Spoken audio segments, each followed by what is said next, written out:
Easy. Right, I've got some good news and some bad news. So let's get the good news out of the way first, and then I can heap more misery on you all. So, at long last, we see a politician who's got some balls. Rishi Sunak has decided to cut the foreign aid budget, which is something that Britons have been crying out for years. I haven't worked out the exact amount that is cut it by, but I know that it comes down from 0.7% down to 0.5%. So this is a great sign that he's putting the wishes of the British people first. And in a recent poll taken, that 80% of Tory voting people say that they want to see the foreign aid budget cut. So I'd say that this is a good sign all round. Now for the bad news. Well, it seems that a lot of the rich elites, establishment types have got very salty already.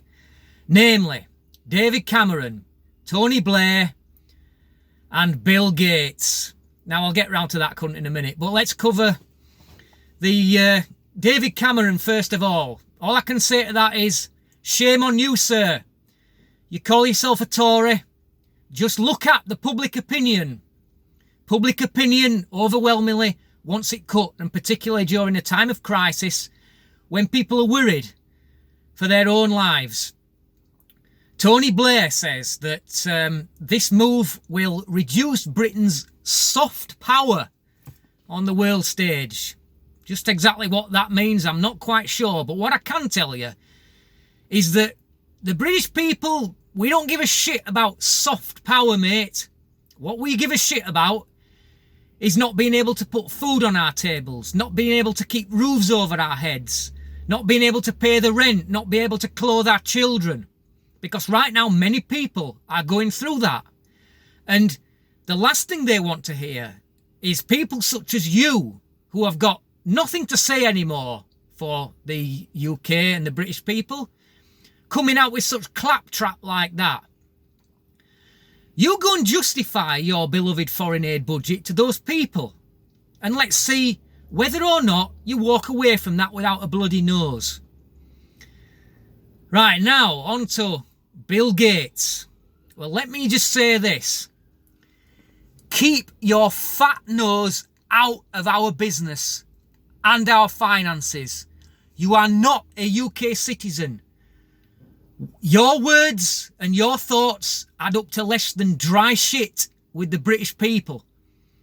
So whatever justification you may be using that, such as how important it is to keep up the foreign aid in this time of a pandemic, because failure to do so will prolong the pandemic, so he says. Well, first of all, where's the proof for that? And secondly, it's all right for you to say that because you're swimming in money. But people here who are struggling day to day to keep roofs over their heads and put foods on their table, how are you going to justify that with them?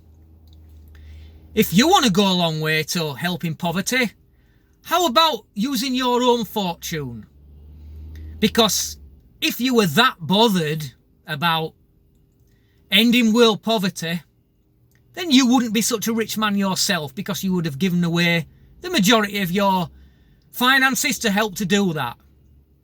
So do not lecture the British people about foreign aid when it's got nothing to do with you. Right, so let me know what you think. Should the foreign aid budget be cut in this time of need? Because I firmly believe that this should happen right now without any delay. But what I have seen is that Tory MPs, some Tory MPs, have possibly got the numbers in Parliament to defeat the government over this. That they are going to actually vote against this, because obviously the law has to be changed, because the 0.7% is enshrined in law. It needs a change of law, change of legislation, so that will need parliamentary approval.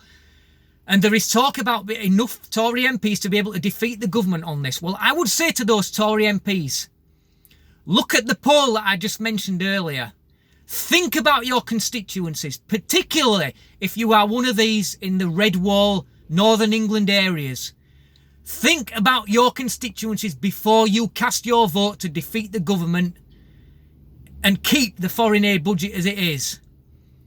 Because if you vote to keep it as it is, you are not thinking about your constituencies, and they will punish you.